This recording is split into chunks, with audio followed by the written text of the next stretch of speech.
ऊंट यानी रेगिस्तान का जहाज और रेतीले राजस्थान में इस ऊंट की जबरदस्त भूमिका होती है। क्योंकि इसे जहाज भी इसीलिए कहा जाता है क्योंकि रेतीले इलाके में जहां पर कोई यातायात का वाहन काम नहीं करता, वहां पर इन ऊंटों के जरिए न सिर्फ आवागमन सुविधाजनक होता है बल्कि लोगों के लिए काफी मददगार भी होता है।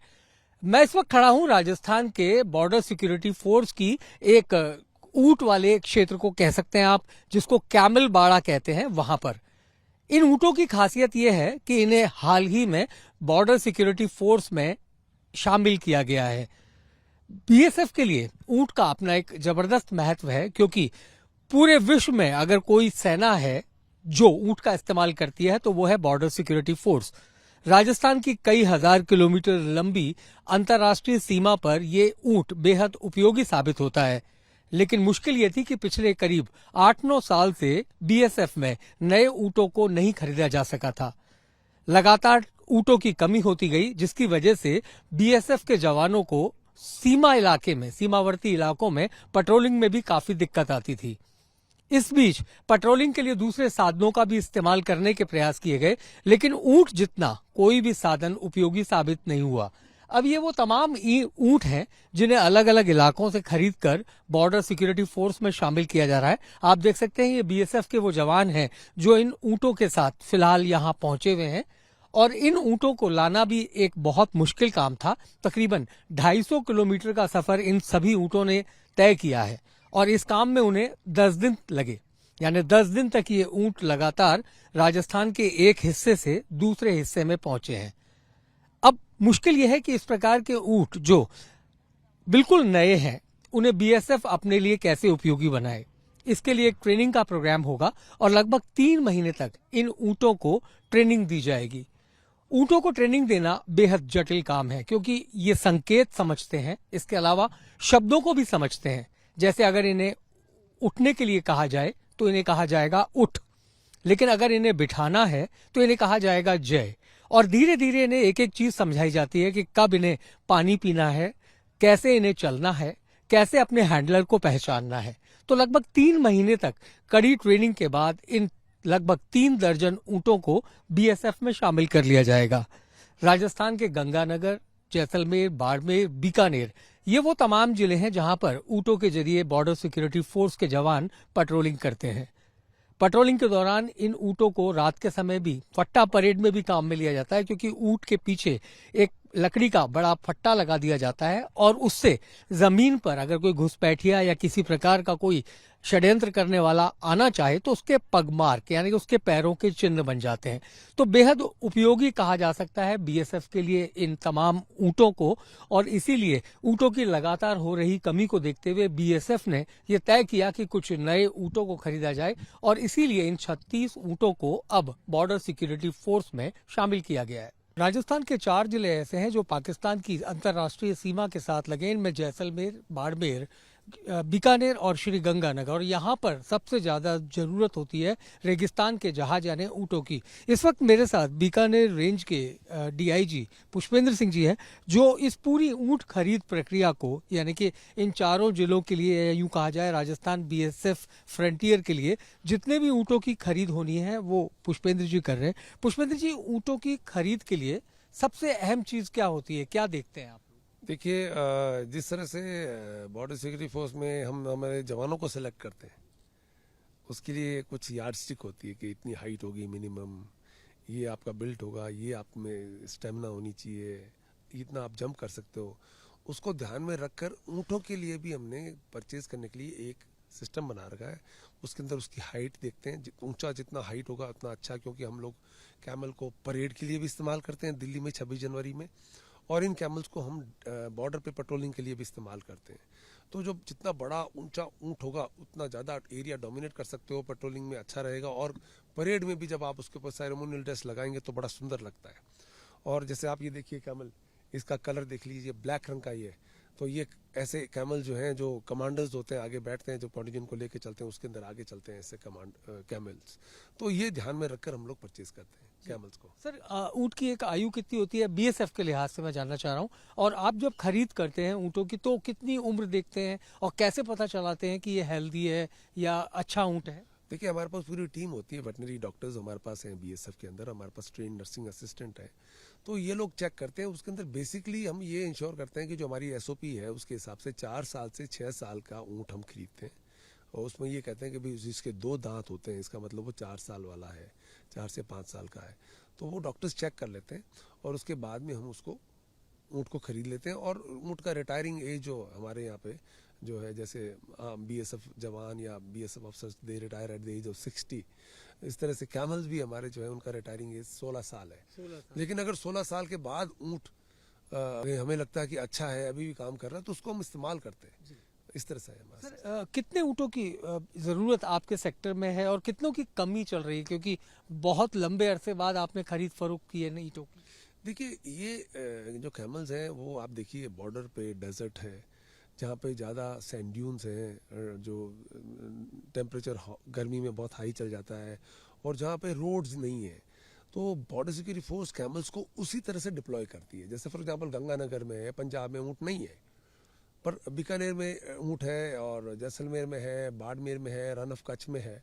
तो उसके हिसाब से जो है ऑथराइजेशन आगे पीछे होती रहती है, पर एज पर द एसओपी जो है एक बीओपी में 4 ऊँट ऑथराइज होते हैं। लेकिन अगर वो बीओपी हमें लगता है कि भाई यहाँ की जगह दूसरी बीओपी में चाहिए ऊँट, तो हम वहाँ शिफ्ट कर देते हैं। और जैसा मैंने आपको बताया 16 साल इसकी उम्र होती है, तो कैमल जो है वो मर भी जाता है ड्यूटी के दौरान, वो घायल भी हो जाता है और रिटायर भी हो जाता है। तो कैमल की डेफिशिएंसी हो जाती है। और कैमल ऐसा तो है नहीं कि आप हर साल खरीदें, तो नॉर्मली ये 5-6 साल में, 7 साल में एक साथ हम लोग कैमल खरीद रहे हैं। तो इस बार हम लोग अभी जो फर्स्ट फेज़ के अंदर हम लोग 177 कैमल खरीद रहे हैं। ये कैमल जो है वो हम लोग गंगानगर के लिए भी खरीद रहे हैं, कुछ पार्ट ऑफ द गंगानगर में जहाँ कैमल इस्तेमाल होते हैं वहाँ पे बीकानेर सेक्टर के लिए, और जैसलमेर के लिए भी हम ऊँट खरीद रहे हैं। तो ये सिस्टम चलता है बीएसएफ के अंदर। सर इनकी खरीद कहाँ से कर रहे हैं? क्या राजस्थान से, क्योंकि ये तो रेगिस्तान का ही पशु है, या कहीं बाहर के ऊँट भी ज़्यादा अच्छे होते हैं राजस्थान के अलावा? देखिए जो है यहाँ पे राजस्थान में अमूमन 3 तरह के ऊँट मिलते हैं, जैसे जैसलमेरी ऊँट, बाड़मेरी ऊँट और बीकानेरी ऊँट। ये 3 प्रजातियां हैं कैमल्स की। जहाँ कैमल रिसर्च सेंटर में है वहाँ पे भी हम इनसे जब बात करते हैं तो यही होता है। तो जो अच्छे जो पेट्रोलिंग वाले कैमल होते हैं, जो बहुत तेज़ दौड़ते हैं, वो बताते हैं जैसलमेर के होते हैं। और जो अच्छा वजन लेके चलने वाले कैमल होते हैं वो बीकानेर के बाड़मेरी ऊँट होते हैं, बीकानेर के और बाड़मेर के। तो इस तरह से मिला जुला जो है ये परचेज करते हैं। अभी हम लोगों ने ये जैसलमेर और जोधपुर के बॉर्डर से ये खरीद रहे हैं। और अभी हम लोग आज भी हम गए थे बीकानेर में, कुछ हमने कैमल सेलेक्ट किए। इस तरह से ये प्रक्रिया चलती रहेगी। हम 177 कैमल विद इन 2-3 मंथ्स खरीद लेंगे। इनकी ट्रेनिंग कितनी टफ होती है सर? जैसे मैंने पता लगाया 3 महीने तक इनको ट्रेन किया जाएगा, फिर उसके बाद इनका इंडक्शन हो जाएगा। बिल्कुल, देखिए जब बीएसएफ में जवान को जब आप उसको ट्रेनिंग देते हैं तो कितने महीने की ट्रेनिंग होती है, ऑफिसर्स की ट्रेनिंग होती है 1 साल की। उसी तरह से कैमल की भी ट्रेनिंग होती है उनको, क्योंकि उनको पहले तो सबसे बात तो ये है कि गाँव से ये ऊँट आए, ये यूनिफॉर्म में जवान को देख के डर जाते हैं, चमक जाते हैं। तो फिर जवान के साथ रहते हैं, वो समझ जाएंगे कि हम भी बीएसएफ में आ गए, और इनको नंबर दिया जाएगा, इनकी हिस्ट्री शीट बनाई जाएगी, और उसके बाद में इनको ट्रेनिंग दी जाएगी। सब तरह की ट्रेनिंग दी जाएगी। जब हम उनको ये पता चलना चाहिए कि वो बॉर्डर पे ड्यूटी करेंगे, वो फायरिंग भी हो सकती है, तो फायरिंग के दौरान भी ये चमके नहीं, इस तरह की भी ट्रेनिंग देंगे। हम फायरिंग भी करेंगे दाएं बाएं, और इनको ये रियलाइज़ करेंगे कि गोली के अंदर भी आपको घबराना नहीं है, चलना है, सीधे पेट्रोलिंग करना है। और परेड के लिए किस तरह से कदम मिला के चलना है 26 जनवरी में, इस तरह से हम लोग सब तरह की ट्रेनिंग इनको देंगे। जी, तो अब आपको लगता है सर ये जो अब खरीद हुई है इससे थोड़ा सा जो कमी चल रही थी वो काफ़ी हद तक पूरी होगी? डेफिनेटली है। देखिए जैसे मैंने आपको बताया, समय समय पर हम खरीदते रहते हैं और कमी पूरी होगी, और उसके बाद एज एंड व्हेन जब हमें डेफिशिएंसी होगी तो हम कैमल फिर खरीदेंगे। काफ़ी चल के आए हैं ये ऊँट? अरे ये बिल्कुल 230 किलोमीटर चल के आए हैं, और सबसे बड़ी बात हमारे जवान भी इनके साथ चले। डेली 30 किलोमीटर हमारे जवान चलते थे, बहुत बड़ी बात है। कैमल तो खैर ही है, इसमें तो स्टेमिना बहुत ज़्यादा है, लेकिन आप देखिए कि हमारा जवान भी इनको साथ चला है, तो इनकी आपस में बॉन्डिंग तो पहले ही हो गई है। अब ये ट्रेनिंग इनकी चालू करेंगे। तो ये एक अहम का हिस्सा कहा जा सकता है ट्रेनिंग के लिहाज से। जैसे डीआईजी साहब ने हमें बताया कि जवान भी लगातार ऊँट के साथ रहे, ये वो तमाम जवान हैं, और इनका इस तरीके से वेलकम भी किया जा रहा है यहाँ पर, जो कि ऊँटों को लेकर के निकले हैं अलग अलग जगहों से, और तकरीबन 230 से 250 किलोमीटर का सफ़र लगभग 10 दिनों में पूरा करने के बाद ये लौटे हैं। लेकिन अब एक राहत की बात यह है कि बॉर्डर सिक्योरिटी फोर्स के इस सेक्टर में जो ऊँटों की कमी थी उसको काफ़ी हद तक पूरा किया जा सकेगा। कुछ इस तरीके के ऊंट खास पसंद और चयन जिसको कहा जा सकता है वो किया जाता है ताकि बीएसएफ के साथ न सिर्फ ये कदम ताल कर पाए बल्कि जब देश के राष्ट्रीय गौरव दिवस होते हैं 26 जनवरी, तब राजपथ पर जब ये ऊंट चले तो राजस्थानी आन बान शान तीनों चीजों को दर्शा भी सके। कैमरामैन गोविंद साहू के साथ Manish Sharma, ABP news, Bikaner. BSF में शामिल होने वाले ऊंटों के लिए सबसे अहम होती है उनकी ट्रेनिंग। कुछ इस तरीके से उन्हें कदम ताल की भी तैयारी की जाती है।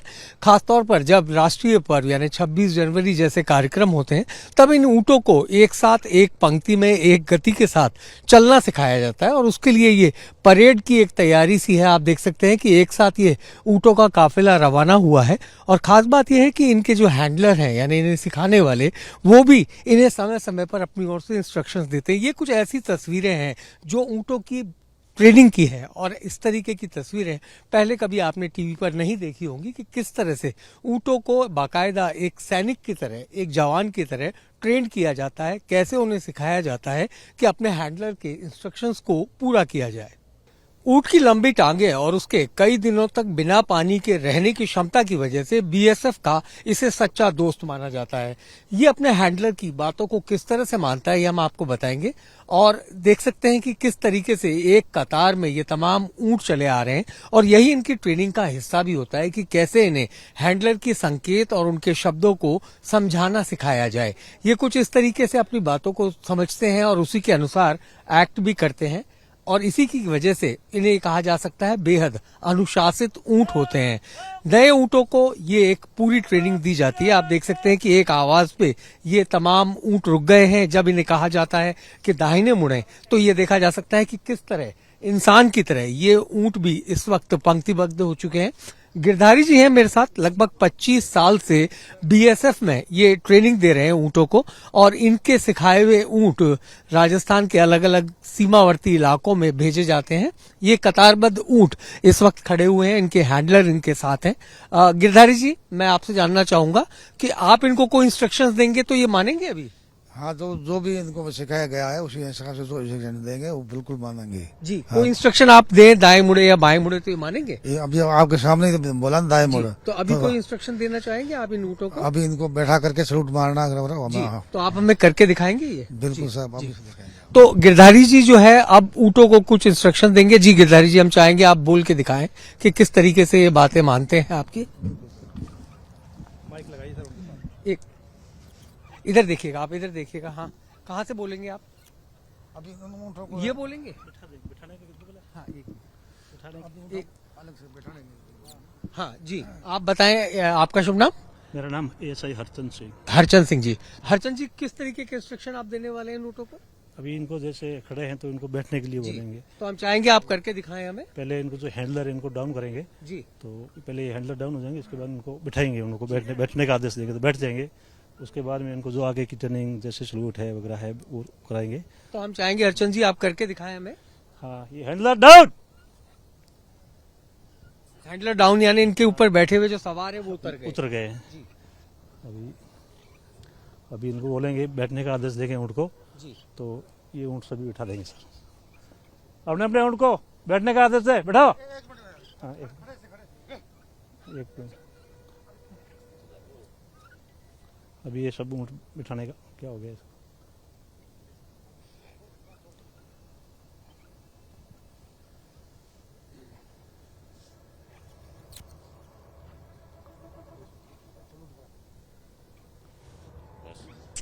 अभी इसको सलूट का आदेश दिया जाएगा। सलूट सलूट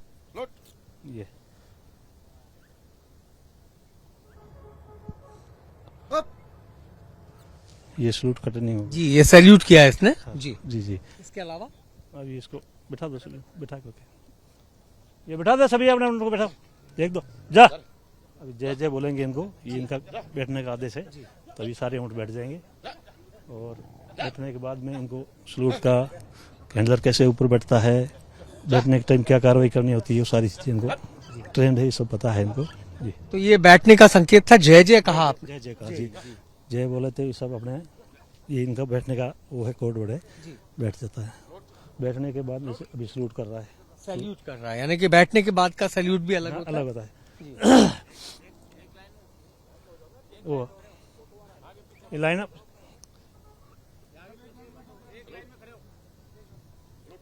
सैल्यूट की बैठी। जी। एक ही सिधाई में खड़े हो, ऊंट आगे पीछे बैठा है, कोई बात नहीं। इसके अलावा और क्या सिखाया जाता है हरचंद जी ने? अभी इनको फिलहाल ये उठने बैठने का यहाँ ग्राउंड में, और बाकी जो सुबह से हम पीटी कराते हैं इनको 1 घंटा। जी। पीटी के बाद में फिर अभी नाश्ता पानी करके आएंगे। इसके बाद 9 से लेके 11 बजे तक इनकी परेड चलेगी। परेड चलेगी तो वही सेम जैसे अभी पीटी, उसके बाद में हैंडलर के पास में वेपन होगा, अपना सब इक्विपमेंट लेके, और ये परेड करेंगे 3 घंटे। यानी पूरी ये स्थिति बनाई जाएगी कि मान लीजिए बॉर्डर पे इन्हें गश्त करने के लिए कहा जाता है तो बिल्कुल उसी तरीके से। हाँ, उसी तरीके से। कितना वजन होता है हैंडलर के अलावा, और क्या क्या चीजें इन पर रखी जाती इसके ऊपर में ये जो इसका काठी और हैंडलर, वेपन और ये एक्सेसरी होती है इसके साथ में। और फिलहाल इनको जो बॉर्डर पे तो ये तैनात रहते हैं, करते हैं कार्रवाई। फिलहाल इनको अभी राजपथ पे जाना है, जो 26 जनवरी की तैयारी है। मैन प्रैक्टिस इनको अभी वही दी जा रही है, गुरु फाइल में सिखाना, ये करना, वो करना। बॉर्डर में तो ये यूपीज में सिंगल 2-3 ऊँट रहते हैं, तो वहाँ इनकी वो फाइल वगैरह नहीं बन सकती। हरचंद जी कितने घंटे की ड्यूटी करता है एक ऊँट बॉर्डर पर गश्त के दौरान? बॉर्डर में ये वैसे तो 24 आवर्स कभी भी इसको ड्यूटी में ले लेते हैं, मीन्स बाकी इसको सुबह से लेकर शाम तक ये ड्यूटी में रहता है। नाइट पेट्रोलिंग वगैरह की जरूरत पड़ती है तो नाइट में भी ले जाते हैं इसको। तो 12-13 घंटे की ड्यूटी ये करता है। और अगर कभी एकदम ऐसा लगे कि कोई घुसपैठिया है, ऊँट को भगाना है, तो ये किस रफ्तार से दौड़ सकता है? ये लगभग अगर प्लेन इलाका है और अच्छा ऊँट है तो 40-45 किलोमीटर घंटे की स्पीड में दौड़ता है बिल्कुल। और उस वक्त हैंडलर भी इसके साथ बैठा बिल्कुल रहता है? बिल्कुल, हैंडलर एकदम उसके ऊपर इसी हिसाब से बैठा रहता है, कोई दिक्कत नहीं है। क्या ऊँट को वैसे थोड़ा समझदार किस्म का जानवर माना जाता है? बिल्कुल, ऊँट बिल्कुल समझदार जानवरों में आता है। और जैसे हम इनको ट्रेन कर रहे हैं, ट्रेनिंग दे रहे हैं, तो इस समझदारी के हिसाब सब वर्ड्सों को मानता है और सब सीखता है। और वैसे जो आवारा ऊँट होते हैं वो ट्रेंड नहीं होते हैं, तो मस्ती में आता है तो ये बदमाश भी होता है और नुकसान भी कर देता है, कैजुअलिटी भी कर देता है। आपने बताया ड्यूटी होती है, लेकिन मुझे याद है एक बार जब मैं बॉर्डर पर गया था तो ऊँट की ड्यूटी खत्म हो गई थी, तो उसके बाद हमने चाहा कि वो आए तो उसने तैयार नहीं हुआ। तो इनको ये भी पता होता है इनकी ड्यूटी आवर? हाँ बिल्कुल, उनका ड्यूटी का इनको सब पता है। मीन्स एक टाइम होता है कि किस टाइम मेरे को कहाँ जाना है, वो फिक्स होता है। और रूट का भी पता होता है कि किस रूट से कहाँ जाना है और कब वापस आना है। तो ये अगर उसके एक्स्ट्रा में कुछ करेंगे तो फिर थोड़ी बदमाश टाइप करेगा। जाएगा जरूर, मीन्स थोड़ा आना का, क्योंकि मैंने देखा था वो ऊँट तैयार नहीं हुआ। हाँ, वो आना का नहीं करेगा। मीन्स उसको पता लगता है कि मेरे को एक्स्ट्रा ड्यूटी में जाना है। जी। तो ये एक्स्ट्रा ड्यूटी के लिए तो पता होता है, इसका सारा कुछ फिक्स होता है ना, उस हिसाब से चलता है बॉर्डर में। अच्छा, आप ये कैसे तय करते हैं कौन सा ऊँट जो है सब में बेस्ट है और जल्दी आप लोगों की बात को मानता है? ये भी होता है? हाँ बिल्कुल होता है। तो ये तो हम जैसे डेली अभी हमारे पास में 40-50 ऊँट है, पता है, हम डेली हैंडल करते हैं और उनको चलाते हैं, तो पता लग जाता है कौन सा ऊँट अच्छे से हैंडल हो रहा है और कौन सा अच्छी बात मान रहा है, वो सारी चीजें पता लगती है। तो ये ऊँटों की ट्रेनिंग का एक अहम हिस्सा है। हर रोज या यूं कहा जाए पूरे दिन इन्हें अलग अलग हिस्सों में ट्रेनिंग दी जाती है, जिसमें उठने बैठने से लेकर भागने की और साथ ही साथ वेपन के साथ अपने हैंडलर के जरिए किस तरीके से गश्त करनी है, ये तमाम वो हिस्से हैं। तो अब जो नए ऊँट आए हैं उनकी कुछ इसी तरीके से यहाँ पर ट्रेनिंग शुरू हुई है और लगभग 3 महीने तक ये ट्रेनिंग रहेगी और उसके बाद इन्हें BSF के अलग अलग इलाकों में भेजा जाएगा। तो ये कहा जा सकता है कि ऊँट BSF का सच्चा दोस्त है और दुनिया की एकमात्र फोर्स BSF ही है जहां पर ऊंटों का इस तरीके से गश्त के दौरान या उनकी पूरी ड्यूटी के दौरान उनको शामिल किया जाता है। कैमरामैन गोविंद साहू के साथ मनीष शर्मा, ABP न्यूज, बीकानेर।